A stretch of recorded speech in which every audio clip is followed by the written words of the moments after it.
radhiyallahu anhu sudah keluar, maka aku pun masuk kepada beliau.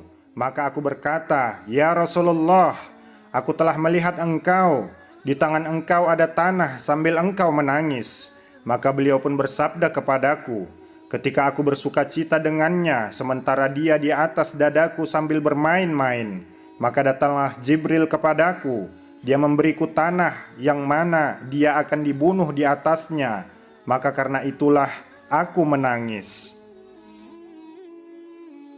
Dalam kitab Nuruz Zalam, karya Syekh Nawawi Al-Bantani diceritakan, sesungguhnya Rasulullah memberi Ummu Salamah sebuah botol yang di dalamnya ada tanah tempat dibunuhnya Husain.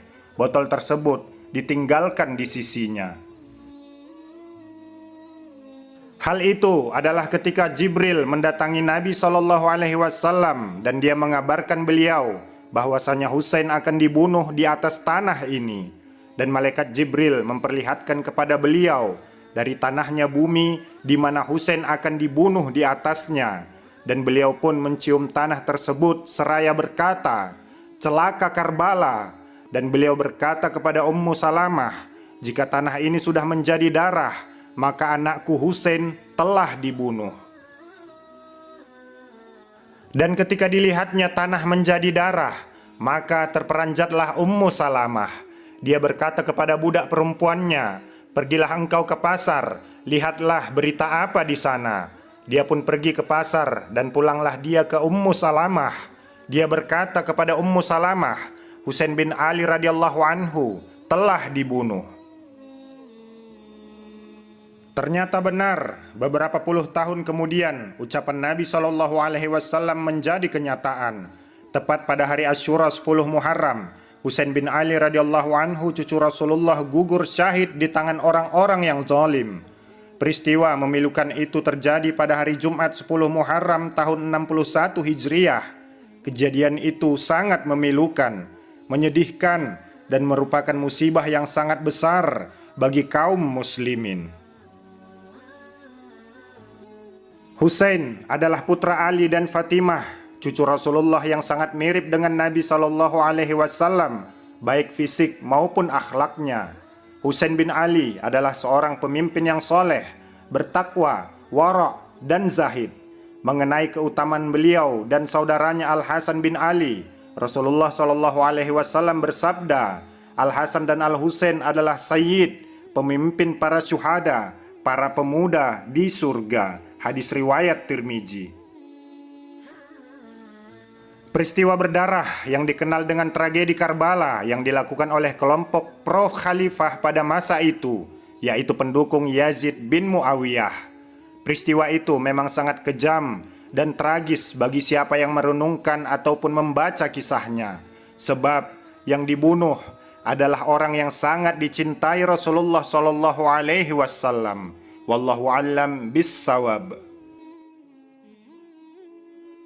Dalam kitab Tarik At-Tabari dikatakan, sebelum terjadinya pertempuran itu, Sayyidina Husain radhiyallahu anhu sempat berkata kepada para tentara utusan Yazid agar mereka sadar atas kesalahan yang mereka lakukan.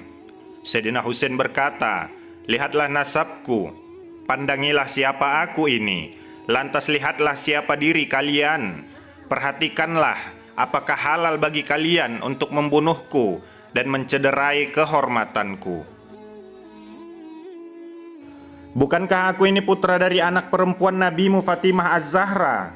Bukankah aku ini anak dari penerima wasiat Sayyidina Ali dan keponakan Nabimu yang pertama kali beriman kepada ajaran Nabimu? Bukankah Hamzah, pemuka para syuhada adalah pamanku? Bukankah Ja'far yang akan terbang dengan 2 sayap di surga itu pamanku?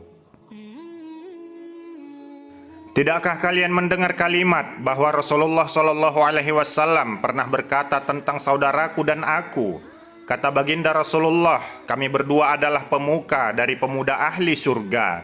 Jika kalian percaya dengan apa yang aku sampaikan, dan sungguh itu benar karena aku tak pernah berdusta.